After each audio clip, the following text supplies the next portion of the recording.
আমি সংক্ষিপ্ত আকারে আলোচনা করার জন্য আপনাদের সামনে সূরাতুল আলাকের প্রথম নাম্বার আয়াত তিলাওয়াত করেছি এবং বিশ্বনবী জনাবে মুহাম্মদুর রাসূলুল্লাহ সাল্লাল্লাহু আলাইহি ওয়াসাল্লামের অগণিত হাদিস থেকে একখানা হাদিস আপনাদের সামনে পাঠ করেছি। আমি যে আয়াত আপনাদের সামনে তিলাওয়াত করেছি, এই আয়াত নিয়ে যখন জিবরাইল আলাইহিস সালাম আমাদের নবীজির কাছে আসলেন, আমাদের নবী বিশ্ব নবীকে এসে বললেন, ইকরা, পড়ুন। আমাদের নবীজি বললেন, মা আনা বিকারিইন, আমি পড়ুয়া নই, পড়তে জানি না। জিবরাইল আলাইহিস সালাম বললেন, ইকরা, পড়ুন। নবীজি বললেন, না, আমি পড়তে জানি না। জিবরাইল বললেন, পড়ুন। এরপরে জিবরাইল আলাইহিস সালাম আমাদের নবীজির সাথে মুআনাকা করলেন। এরপরে বললেন, ইকরা বিসমি রাব্বিকাল্লাযী খালাক, পড়ুন আপনার প্রভুর নামে। যখন জিবরাইল আলাইহিস সালাম আমাদের নবীকে বললেন, পড়ুন আপনার প্রভুর নামে, তখন আমাদের নবীজি পড়তে শুরু করে দিয়েছেন। মুফাসসিরিনে কেরাম তাফসীরের কিতাবের মধ্যে লেখে, জিবরাইল আলাইহিস সালাম যতক্ষণ পর্যন্ত আমাদের নবীকে বললেন পড়ুন, আমাদের নবীজি পড়লেন না। যখন বললেন আপনার প্রভুর নামে পড়ুন, তখন পড়তে শুরু করে দিয়েছেন। তার কারণ কি? এখানে আমাদের নবী বিশ্ব নবী দুনিয়ার মানুষকে একটা শিক্ষা দিয়ে গেছেন। সেই শিক্ষাটা হলো, যে কোনো পড়ার দ্বারা মানুষ মানুষ হতে পারে না, যে কোনো শিক্ষার দ্বারা মানুষ মানুষ হতে পারে না, যে কোনো বিদ্যার দ্বারা মানুষ মানুষ হতে পারে না। একমাত্র কোরআনের শিক্ষা ছাড়া, হাদিসের শিক্ষা ছাড়া, আল্লাহর নামের পড়া ছাড়া মানুষ প্রকৃত মানুষ হতে পারে। তাহলে মানুষ যদি প্রকৃত মানুষ হতে হয়, আল্লাহর নামের পড়া পড়তে হবে। মানুষ যদি প্রকৃত মানুষ হতে হয়, কোরআন এবং হাদিসের শিক্ষা লাগবে। আহলুস সুফা তাহফিজুল কোরআন মডেল মাদ্রাসা কেন? এই মাদ্রাসা কি? মাদ্রাসা হলো কোরআন শিক্ষার প্রতিষ্ঠান। আর এই মাদ্রাসা কেন?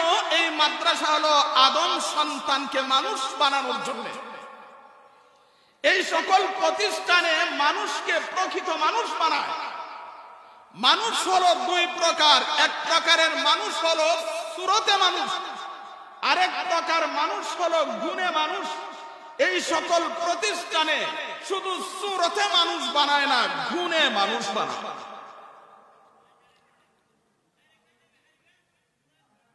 বাংলাদেশের কওমি মাদ্রাসার অভিভাবক, দাওয়াতুত তাবলীগের প্রথম মুরব্বী, জাতীয় মসজিদ বাইতুল মুকাররম মসজিদের ভিত্তি স্থাপনকারী আল্লামা শামসুল হক ফরিদপুরি রাহমাতুল্লাহি আলাইহি, তিনি এক জায়গায় উল্লেখ করেছেন মাদ্রাসায় কি পড়ানো হয়। তিনি বলেন, দুনিয়া এবং আখিরাতে সফলকাম হওয়ার জন্য যত ধরনের জ্ঞানের দরকার, দুনিয়া এবং আখিরাতে সফলকাম হওয়ার জন্য যত ধরনের বিদ্যা দরকার, সবগুলো মাদ্রাসায় শিক্ষা দেওয়া হয়। তিনি বলেন, দুনিয়া এবং আখিরাতে সফলকাম হওয়ার জন্য যত ধরনের বিদ্যার দরকার, তার ৬টি বিষয়ের মধ্যে সীমাবদ্ধ। এক নাম্বার হলো আকীদা, বিশ্বাস। মাদ্রাসায় এক নাম্বার আকীদা, বিশ্বাস শিক্ষা দেওয়া হয়। আল্লাহর উপরে বিশ্বাস স্থাপন, রাসূলের উপরে বিশ্বাস স্থাপন, আল্লাহর কিতাবের উপরে বিশ্বাস স্থাপন, ফেরেশতাদের উপরে বিশ্বাস স্থাপন, জান্নাত জাহান্নামের উপরে বিশ্বাস স্থাপন। এক নাম্বার মাদ্রাসায় আকীদা শিক্ষা দেওয়া হয়। দুই নাম্বার মাদ্রাসাতে ইবাদত শিক্ষা দেওয়া হয়। আল্লাহ তাআলা কোরআনের এক আয়াতে বলেন, ওয়ামা খালাকতুল জিন্না ওয়াল ইনসা ইল্লা লিয়াবুদুন। আল্লাহ বলেন, আমি দুনিয়াতে মানুষ এবং জিন জাতিকে আমার ইবাদত করার জন্য সৃষ্টি করেছি। এখন প্রশ্ন হবে, আমরা যদি আল্লাহর ইবাদত করি তাহলে আল্লাহর কি লাভ?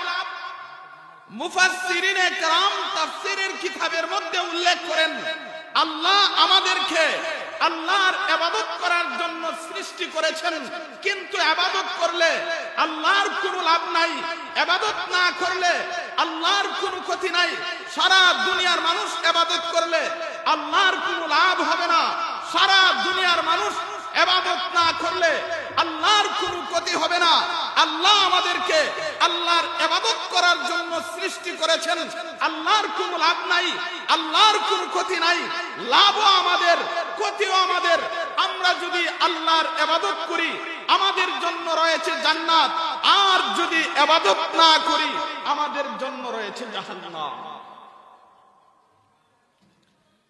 তো মাদ্রাসায় 1 নাম্বার আকীদা বিশ্বাস শিক্ষা দেওয়া হয়, 2 নাম্বার মাদ্রাসাতে ইবাদত শিক্ষা দেওয়া হয়। এ প্রাসঙ্গিক আসুন আমি যে হাদিস আপনাদের সামনে পাঠ করেছি, নবীজি বলেন ইসলামের ভিত্তি হলো 5টি। 1 নাম্বার হলো কালিমা, অন্তর দিয়া বিশ্বাস করা, মুখ দিয়া স্বীকার করা। 2 নাম্বার হলো দৈনিক 5 বেলা নামাজ পড়া। 3 নাম্বার হলো বৎসরে 1 মাস রোজা রাখা। 4 নাম্বার হলো যারা ধনী আল্লাহর সামর্থ্য দিয়েছে বৎসরে 1 বার যাকাত দেওয়া।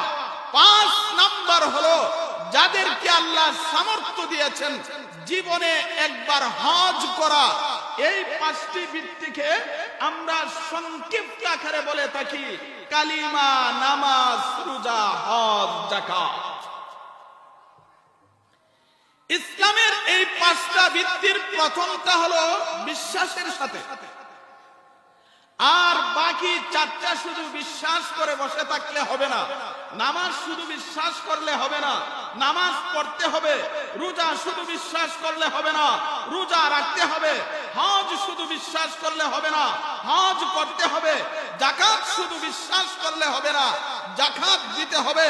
ইসলামের এই 5টা ভিত্তিকে আমরা 2 ভাগে বিভক্ত করতে পারি। 1 নাম্বার হলো ঈমান, বাকি 4টাকে বলা হয় আমল। 1 নাম্বার হলো ঈমান, 1 নাম্বার ঈমান, বাকি 4টাকে আমল বলা হয়। বাকি 4টা শুধু বিশ্বাস করে বসে থাকলে হবে না, আর এই বাকি 4টা যে আমল, আমল করব সহি নিয়তে। নামাজ পড়তে হবে সহি নিয়তে, রোজা রাখতে হবে সহি নিয়তে, হজ করতে হবে সহি নিয়তে, যাকাত দিতে হবে সহি নিয়তে। শুধু আবার নিয়ত ভালো হলেই হবে না, নবীর তরিকা মতো করতে হবে। নামাজ পড়তে হবে নবীর তরিকা মতো, রোজা রাখতে হবে নবীর তরিকা মতো, হজ করতে হবে নবীর তরিকা মতো, যাকাত দিতে হবে নবীর তরিকা মতো। 1 নাম্বার হলো ঈমান, বাকি 4টাকে বলা হয় আমল।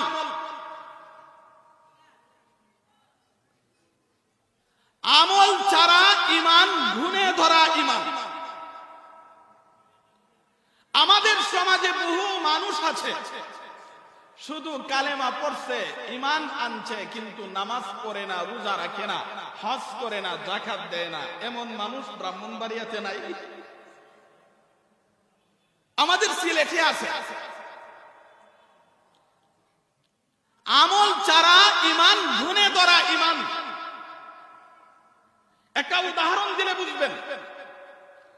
আপনি বাজার থেকে একটা কাঠ কিনে আনছেন, আনার পরে দেখেন এই কাঠ গুনে খায়া ঝাড় করে ফেলাইছে, তাহলে এই কাঠ দিয়া কি মূল্যবান কোনো কাজ করা সম্ভব?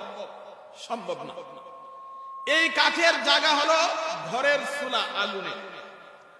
ঠিক তেমনি ভাবে যেই সকল মানুষের ঈমানে গুণে ধরে আছে, কালেমা পড়ছে নামাজ পড়ে না, তার ঈমান গুণে ধরা ঈমান। কালেমা পড়ছে রোজা রাখে না, তার ঈমান গুণে ধরা ঈমান। কালেমা পড়ছে হজ করে না, তার ঈমান গুণে ধরা ঈমান। কালেমা পড়ছে যাকাত দেয় না, তার ঈমান গুণে ধরা ঈমান। গুণের ধরা কাঠের জায়গা হলো ঘরের চুলা, আগুনে। যেই সকল মুসলমানের ঈমানে গুণে ধরে আছে, এদের ঠিকানা হলো জাহান্নামের চুলা, আগুনে। এই দ্বীনি মাহফিলগুলো কেন? আমাদের যাদের ঈমানে গুণে ধরে আছে, উলামায়ে কেরামের মুখ থেকে আলোচনা শুনে যেন আমরা পরিপূর্ণ ঈমানদার হতে পারি। তাহলে বলছিলাম ইসলামের এই পাঁচটা ভিত্তিকে দুই ভাগে বিভক্ত করা যায়। একটা হলো ঈমান, বাকি চারটাকে বলা হয় আমল। আর আমল ছাড়া ঈমান হলো গুণে ধরা ঈমান। এবার আসুন, ইসলামের এই পাঁচটা ভিত্তি আল্লাহ কেন দিলেন? এই পাঁচটি জিনিসকে আল্লাহ ইসলামের ভিত্তি কেন বানালেন? কালিমাকে আল্লাহ ইসলামের ভিত্তি কেন বানালেন? নামাজকে আল্লাহ ইসলামের ভিত্তি কেন বানালেন? রোজাকে আল্লাহ ইসলামের ভিত্তি কেন বানালেন? হজকে আল্লাহ ইসলামের ভিত্তি কেন বানালেন? যাকাতকে আল্লাহ ইসলামের ভিত্তি কেন বানালেন? এর বহু কারণ আছে। এর মধ্যে একটা কারণ হলো এই পাঁচটিকে আল্লাহ ইসলামের ভিত্তি কেন বানালেন? আমরা যেটাকে মন বলি, হৃদয় বলি, আত্মা বলি, কোরআনের ভাষায় এটাকে নফস বলা হয়। মানুষের মন, মানুষের হৃদয়, মানুষের আত্মা একটা কৃষকের ক্ষেতের মতো। কোন কৃষক যদি জমিতে ফসল ফলাইতে চায়, ফসল এমনি ফলে না, মেহনত করা লাগে। মেহনত করা লাগে। মেহনত ছাড়া ফসল ফলে না। হাল বাইতে হয়, পানি দিতে হয়, বীজ বপন করতে হয়, সার দিতে হয়, এরপরে ফসল ফলে। এত মেহনত করার পরে ফসল ফলে, কিন্তু ফাঁকে ফাঁকে আবার আগাছা জন্ম হয়। মাঝে মাঝে নিড়ানি দিয়া এই আগাছাগুলা পরিষ্কার করা লাগে। মানুষের মনটা হলো একটা কৃষকের ক্ষেতের মতো। মানুষের মনের ক্ষেতে যতগুলো আগাছা জন্ম হয়, মানুষের মনের ক্ষেতে যতগুলো আগাছা জন্ম হয়, এর মধ্যে পাঁচটি আগাছা। একটি আগাছাকে বলা হয় স্বেচ্ছাচারিতা। আমার মনে যা চায় তা করব, বাধা দেওয়ার অধিকার কারো নাই। 2 নাম্বার হলো রিয়া, লোক দেখানোর মনোভাব। 3 নাম্বার হলো অহংকার, আমি বড় হয়ে থাকবো, সমাজের সবাই ছোট হয়ে থাকবে। 4 নাম্বার হলো কার্পণ্য, বখিলাতি। 5 নাম্বার হলো আত্মপ্রসিদ্ধি, সমাজে শুধু সুপরিচিতি লাভ করতে চায়। এই 5টি আগাছা যদি কারো অন্তরে থাকে, মনের ভিতরে থাকে, তাহলে এই লোকটার ঠিকানা হবে জাহান্নাম। আল্লাহ তাআলা ইসলামের 5টা ভিত্তি দান করেছেন। মনের এই 5টি আগাছাকে নির্মূল করে মানুষকে জান্নাতের যোগ্য বানানোর জন্য আল্লাহ বলেন, আমি আল্লাহ কালিমাকে ইসলামের ভিত্তি বানিয়েছি একটা আগাছা নির্মূলের জন্য, নামাজকে আরেকটা ভিত্তি বানিয়েছি আরেকটা আগাছা নির্মূলের জন্য, যাকাতকে আরেকটা ভিত্তি বানিয়েছি আরেকটা আগাছা নির্মূলের জন্য, হজকে আরেকটা ভিত্তি বানিয়েছি আরেকটা আগাছা নির্মূলের জন্য। এই সকল আগাছা যদি মানুষের অন্তরে থাকে, তার ঠিকানা জাহান্নাম হবে। আল্লাহ মানুষের মনের সেই আগাছাগুলাকে নির্মূল করে মানুষকে আগাছা মুক্ত করে জান্নাতের যোগ্য বানানোর জন্য আল্লাহ ইসলামের 5টা ভিত্তি দান করেছেন। এই 5টা ভিত্তি মানুষের মনের আগাছা কেমনে নির্মূল করে? 1 নাম্বার হলো মানুষের মনটাকে আল্লাহ বহু চাহিদা দিয়ে সৃষ্টি করেছেন। মানুষের মনের চাহিদার কিন্তু শেষ নাই। একটা মানুষ কি 1000 টাকার মালিক হলে শেষ, না 2000 টাকার মালিক হতে চায়? 2000 টাকার মালিক হলে 1 লক্ষ টাকার মালিক হতে চায়, 1 লক্ষ টাকার মালিক হলে 1 কোটি টাকার মালিক হতে চায়। গ্রামে যদি একটা বাড়ি করতে পারে, শহরে বাড়ি করতে চায়, শহরে যদি করতে পারে ঢাকায় যেতে চায়, ঢাকায় যদি করতে পারে বিদেশ যাইতে চায়, বিদেশ যদি করতে পারে চাঁদের দেশে যাইতে চায়। মানুষের মনের চাহিদার কিন্তু শেষ নাই। মানুষে চায় নামাজ না পড়ে থাকতে, রোজা না রেখে থাকতে, হজ না করতে, যাকাত না দিতে। মানুষ চায় সুদ খাইতে, ঘুষ খাইতে, মদ খাইতে, গাঁজা খাইতে, চুরি করতে, ডাকাতি করতে। একটি মানুষ যদি তার মনের সবগুলো চাহিদা পুরা করে, তাহলে তার ঠিকানা জাহান্নাম হবে। এই লোকটা জান্নাতে যাওয়া কঠিন হয়ে যাবে। এই জন্য আল্লাহ ইসলামের প্রথম ভিত্তি কালেমা দিয়েছেন, মানুষের মনের চাহিদাকে নিয়ন্ত্রণ করে মানুষকে জান্নাতের যোগ্য বানানোর জন্য। কালিমা কিভাবে মানুষের মনের চাহিদা নিয়ন্ত্রণ করে আবার বুঝুন। আমার মনে চায় আমি নামাজ না পড়ে থাকতে, কালেমা বলে না, তোমার মনে চাইলেই পারবা না। তুমি কালেমা পড়েছো, আল্লাহর বিধান নবীর তরিকা মতো তোমার চলতে হবে। মনে চাই রোজা না রাখতে, হজ না করতে, যাকাত না দিতে, কালেমা বলে লা ইলাহা ইল্লাল্লাহু মুহাম্মাদুর রাসূলুল্লাহ, মন তোমার মনে চাইলেই পারবা না। তুমি যেহেতু কালেমা পড়েছো, আল্লাহর বিধান নবীর তরিকা মতো তোমার চলতে হবে। মনে চায় সুদ খাইতে, ঘুষ খাইতে, মদ খাইতে, গাঁজা খাইতে, চুরি করতে, ডাকাতি করতে, কালেমা বলে লা ইলাহা ইল্লাল্লাহু মুহাম্মাদুর রাসূলুল্লাহ, মন তোমার মনে চাইলেই পারবা না। তুমি যেহেতু কালেমা পড়েছো, আল্লাহর বিধান নবীর তরিকা মতো তোমার চলতে হবে। মনে চাই মন মতো চলতো, আর কালেমা বলে না, তোমার মনে চাইলেই পারবা না, আল্লাহর বিধান নবীর তরিকা মতো তোমার চলতে হবে। এক নাম্বার হলো কালিমা। কালিমা মানুষের মনের চাহিদাকে নিয়ন্ত্রণ করে মানুষকে জান্নাতের যোগ্য বানায়া দেয়। এক নাম্বার হলো ঈমান। এবার আসুন, বাকি চারটাকে আল্লাহ ইসলামের ভিত্তি কেন বানাই? মানুষের আত্মা ছাড়া বাকি শরীরটাকে আল্লাহ চারটা উপকরণ দ্বারা সৃষ্টি করেছে। মানুষকে আল্লাহ কয়টা উপকরণ দ্বারা সৃষ্টি করেছে? চারটা। আগুন, পানি, মাটি, বাতাস। মানুষের শরীরে চারটা উপকরণ আছে। মানুষের শরীরে আগুন আছে, এই জন্য দেখবেন মানুষের শরীরটা গরম। একটা মানুষ যদি একেবারে ঠান্ডা হয়ে যায়, এই মানুষটা বাঁচে না। মানুষের শরীরে পানি আছে, একটা মানুষ যদি একেবারে পানি শূন্য হয়ে যায়, মানুষটা বাঁচে না। মানুষের শরীরে বাতাস আছে, বাতাস যদি কয়েক মিনিটের জন্য বন্ধ হয়ে যায়, মানুষটা বাঁচে না। মানুষের শরীরে মাটি আছে, এই জন্য দেখবেন একটা মানুষ মারা গেলে দাফন করার পরে কিছুদিন পরে কি আর এই লোকটাকে পাওয়া যায়? আল্লাহ মানুষকে চারটি উপকরণ দ্বারা সৃষ্টি করেছেন, আগুন, পানি, মাটি, বাতাস। আল্লাহ কোনো কিছু বানাতে হলে কোনো উপকরণের দরকার নাই, আল্লাহ ইচ্ছা করলেই হয়ে যায়। এরপরেও আল্লাহ মানুষ বানানোর জন্য চারটা উপকরণ কেন নিলেন? আল্লাহ মানুষকে চারটি উপকরণ দ্বারা কেন সৃষ্টি করলেন? এক নাম্বার হলো মানুষের শরীরে আগুন আছে, এরপরে মানুষের শরীরে পানি আছে, বাতাস আছে, মাটি আছে। আল্লাহ এই চারটা উপকরণ দ্বারা কেন মানুষকে সৃষ্টি করলেন, এর বহু হিকমত আছে। আমি সংক্ষিপ্ত আকারে একটা হিকমত আপনাদের সামনে তুলে ধরব। মানুষের শরীরে আগুন আছে। আগুন থাকার কারণে মানুষের ভিতরে একটা স্বভাব তৈরি হয়। সেই স্বভাবটা হলো মানুষ চায় শুধু উপরে থাকতে, নিচে থাকতে চায় না। এটারে বলা হয় অহংকার। আগুন এটা কিন্তু শুধু উপরে থাকতে চায়, আগুন কিন্তু নিচে নামতে চায় না। মানুষের শরীরে আগুন থাকার কারণে মানুষের যে একটা স্বভাব তৈরি হয়, যে একটা আত্মার রূপ তৈরি হয়, সেটাকে বলা হয় অহংকার। অহংকার জিনিস ভালো না খারাপ?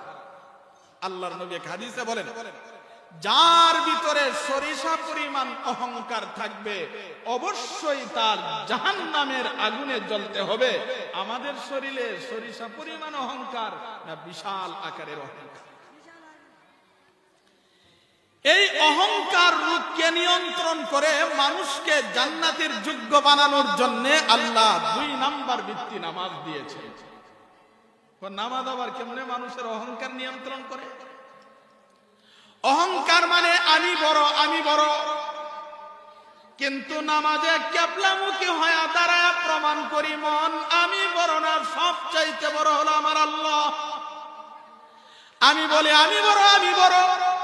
নামাজে দাঁড়ায় আল্লাহু আকবার বলে নামাজ শুরু করি, বলি মন আমি বড় না, সবচাইতে বড় হলো আমার আল্লাহ। আমি বলি আমি বড়, আমি বড়। নামাজের রুকুতে গিয়া প্রমাণ করি মন আমি বড় না, সব চাইতে বড় হলো আমার আল্লাহ। আমি বলি আমি বড়, আমি বড়। নামাজের সেজদায় গিয়া কপালটাকে মাটিতে লাগায়া প্রমাণ করি মন আমি বড় না, যিনি আমাকে সৃষ্টি করেছেন তিনি হলো সবার বড়। তাহলে মানুষের শরীরে মাটি থাকার কারণে একটা রোগ সৃষ্টি হয়েছিল, এই রোগের নাম অহংকার। অহংকার নিয়ে যদি আমরা কবরে যাই আমাদের ঠিকানা হবে জাহান্নাম। জাহান্নাম থেকে রক্ষার জন্য আল্লাহ ইসলামের আরেকটি ভিত্তি, সেই ভিত্তির নাম হলো নামাজ। নামাজ নামের ভিত্তি দিয়েছেন। নামাজ পড়লে অহংকার দূর হয়। নামাজে মানুষের অহংকার রোগকে দলিসাৎ করে, মানুষের অহংকার রোগের চিকিৎসা করে মানুষকে জান্নাতের যোগ্য বানিয়েছে। আল্লামা তাকি উসমানী দামাত বারাকাতুহু তিনি এক কিতাবের মধ্যে লিখেছেন অহংকারের 4টা স্তর আছে। আল্লামা তাকি উসমানী দামাত বারাকাতুহু তিনি বলেন অহংকারের 4টা স্তর আছে। উজব, কিবির, তাকাব্বুর, ইস্তিকবার। কিন্তু এই ভাষাটা আপনারা বুঝেন না। আল্লামা তাকি উসমানী সহজভাবে এই জিনিসটা আবার বুঝিয়ে দিয়েছেন। অহংকারের 4টা স্তর আছে। প্রথম স্তরের নাম হলো অহংকারের বীজ, 2 নাম্বার হলো অহংকারের চারা, 3 নাম্বার হলো অহংকারের গাছ, 4 নাম্বার হলো অহংকারের ফসল। অহংকারের কয়টা স্তর আছে আমি বললেই বুঝতে পারবেন কার ভিতরে অহংকারের বীজ আছে, কার অহংকারের বীজ থেকে চারা হয়েছে, কার অহংকারের চারা থেকে গাছ হয়েছে, কার অহংকারের গাছে ফসল ধরেছে। বুঝার দরকার আছে না? না। 1 নাম্বার হলো অহংকারের বীজ।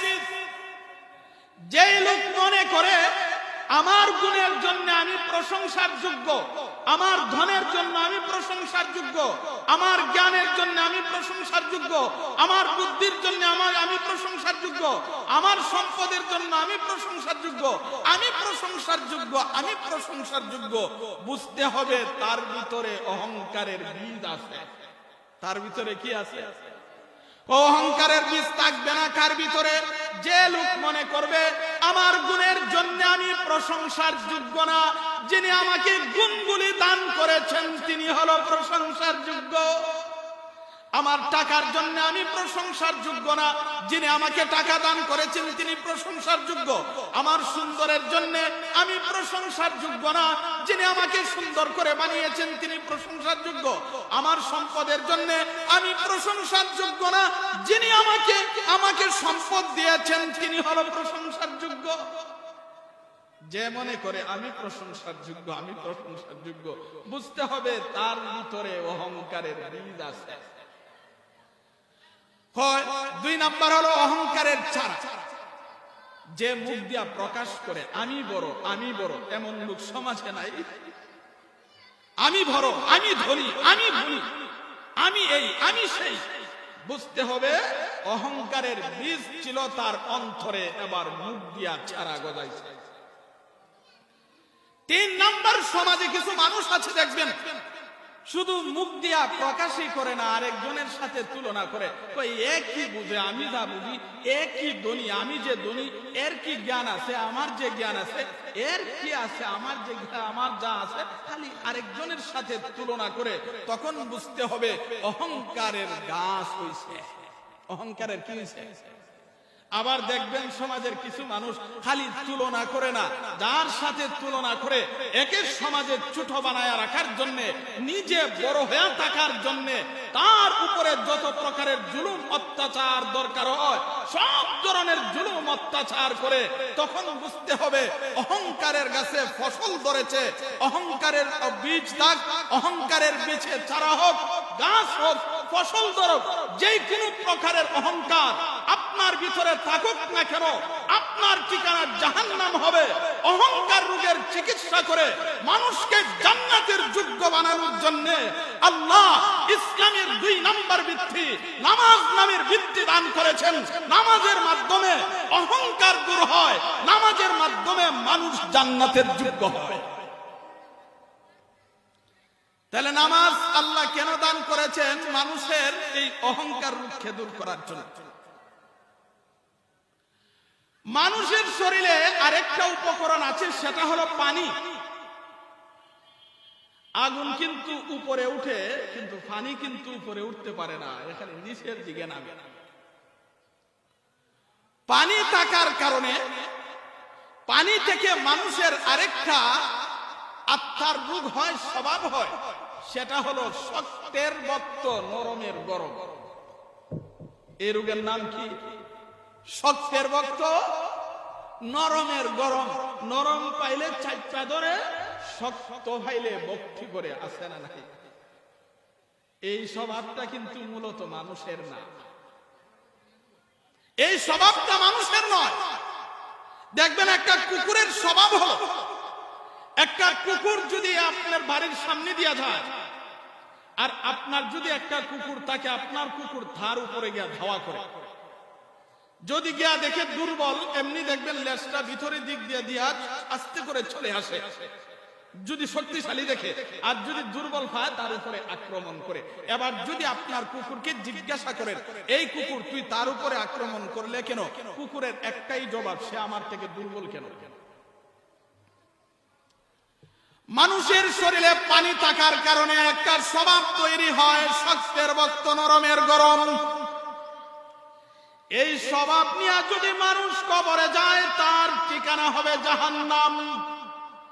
এই স্বভাবকে নিয়ন্ত্রণ করে মানুষকে জান্নাতের যোগ্য বানানোর জন্য আল্লাহ আরেকটা ভিত্তি দান করেছেন। সেই ভিত্তির নাম হলো হজ। সেই ভিত্তির নাম হজে কিন্তু শক্তের বক্ত নরমের গরম নাই।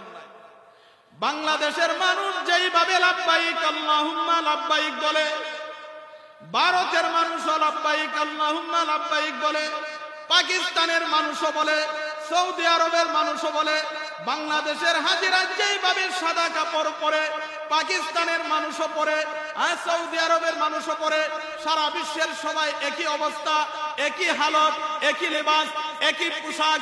সেখানে শক্তের বক্ত নরমের গরম নাই। রাজার যেই হালত, প্রজার সেই হালত, ধনীর যেই হালত, গরিবের সেই হালত। আল্লাহ বলেন, হে দুনিয়ার মানুষ, তোমাদের মধ্যে পানি থাকার কারণে পানি থেকে একটা স্বভাব তৈরি হয়েছিল, তার নাম হলো শক্তের বক্ত নরমের গরম। এই স্বভাব মূলত মানুষের নয়, এই স্বভাব হলো কুকুরের। এই স্বভাব নিয়ে যদি তুমি কবরে যাও, তোমার ঠিকানা হবে জাহান্নাম। এই স্বভাবকে নিয়ন্ত্রণ করে, এই রোগের চিকিৎসা করে তোমাকে জান্নাতের যোগ্য বানানোর জন্য আমি আল্লাহ ইসলামের আরেকটা ভিত্তি দান করে দিলাম। সেই ভিত্তির নাম হইল হজ। জীবনে একবার যাদেরকে আল্লাহ সামর্থ্য দিয়েছেন, জীবনে একবার হজ করা ফরজ। সামর্থ্য থাকলে জীবনে একবার উমরা করা হলো সুন্নাতে মুআক্কাদা। এরপরে যতবার করবেন নফল। তাহলে মানুষের শরীরে চারটি উপকরণ আছে, এর মধ্যে একটা উপকরণ হলো আগুন, আরেকটা উপকরণ হলো পানি। মানুষের শরীরে আরেকটা উপকরণ আছে, সেই উপকরণের নাম হলো মাটি। মানুষের শরীরে মাটি থাকার কারণে আমরা সাধারণত বলে থাকি মানুষ মাটির তৈরি। আসলে শুধু মাটি নয়, মানুষের শরীরে প্রধান উপকরণ হলো মাটি। মাটি থাকার কারণে মানুষের একটা স্বভাব হয়, সেটা শুধু গ্রাস করতে চায়, নিতে চায়, দিতে চায় না, খালি নিতে চায়। এই মাটি থাকার কারণে মানুষের একটা স্বভাব হয়, রোগ সৃষ্টি হয়, তার নাম হলো বখিলাতি। তার নাম কি? বখিলাতি। কি ভালো? বখিলাতি জিনিসটাও ভালো না। এই বখিলাতি রূপটাকে নিয়ন্ত্রণ করে আল্লাহ মানুষকে জান্নাতের যোগ্য বানানোর জন্য আল্লাহ যাকাত নামের বিধান দিয়েছেন। শুধু নিলে হবে না, দিতেও হবে। শুধু নিলে হবে না, দিতে হবে। মাটি থেকে আমাদের যে স্বভাব তৈরি হয় এটা শুধু নেওয়ান, আর যাকাত নামের বিধানে কয় শুধু নিলে হইতো না, দেওয়ানো লাগবে। আল্লাহ কোরআনের এক আয়াতে বলেন, ওয়াল্লাযীনা ইয়াকনিজুনা আয-যাহাবা ওয়াল ফিদ্দা ওয়া লা ইউনফিকুনাহা ফী সাবিলিল্লাহ। আল্লাহ বলেন, যারা স্বর্ণ রূপা জমায় কিন্তু আল্লাহর রাস্তায় খরচ করে না, যাকাত দেয় না, আল্লাহ বলেন এদেরকে কঠিন শাস্তির সংবাদ দাও।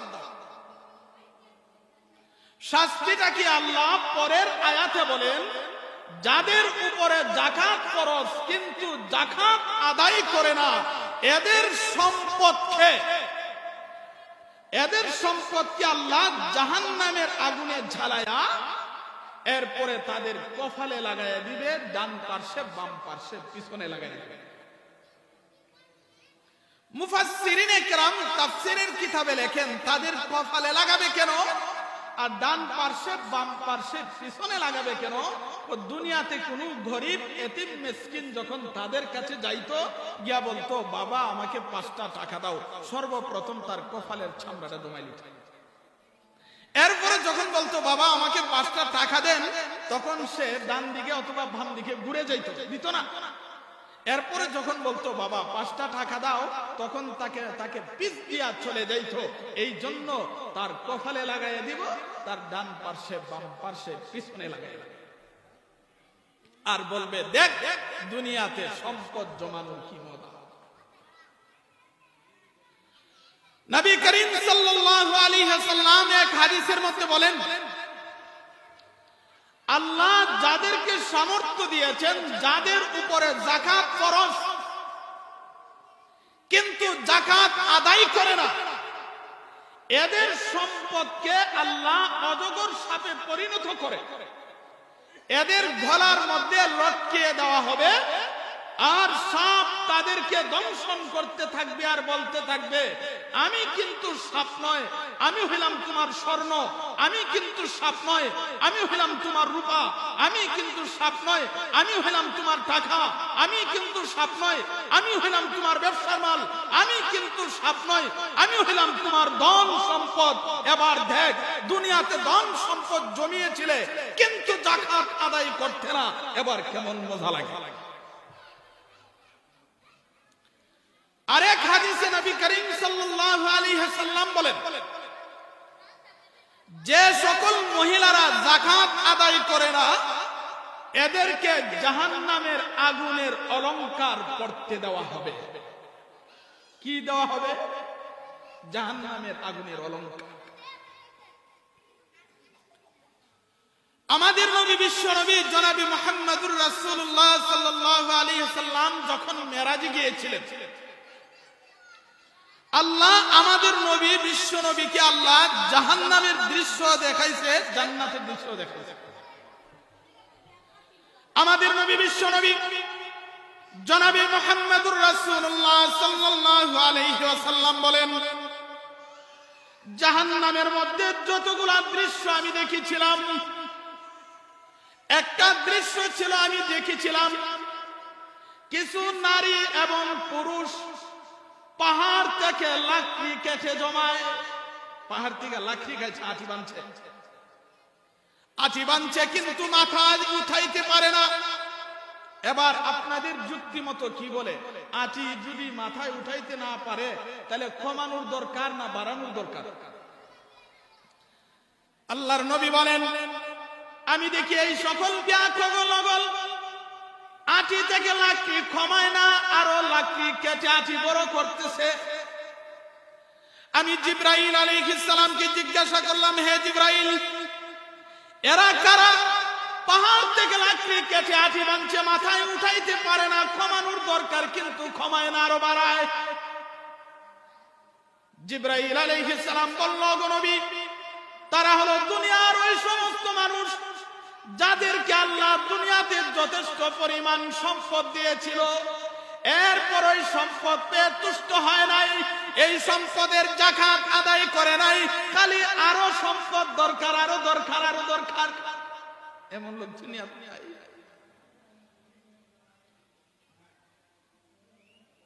তাহলে মাটি দেখে আমাদের মধ্যে একটা স্বভাব তৈরি হয়েছিল, সেই স্বভাবটা হলো শুধু গ্রাস করা, খালি নেওয়া। আল্লাহ কয় না শুধু নিলে হবে না, দিতেও হবে। এই স্বভাবকে নিয়ন্ত্রণ করে মানুষের এই রূপকে দূর করে মানুষকে জান্নাতের যোগ্য বানানোর জন্য আল্লাহ আরেকটা ভিত্তি দিয়েছেন, সেই ভিত্তির নাম হলো যাকাত।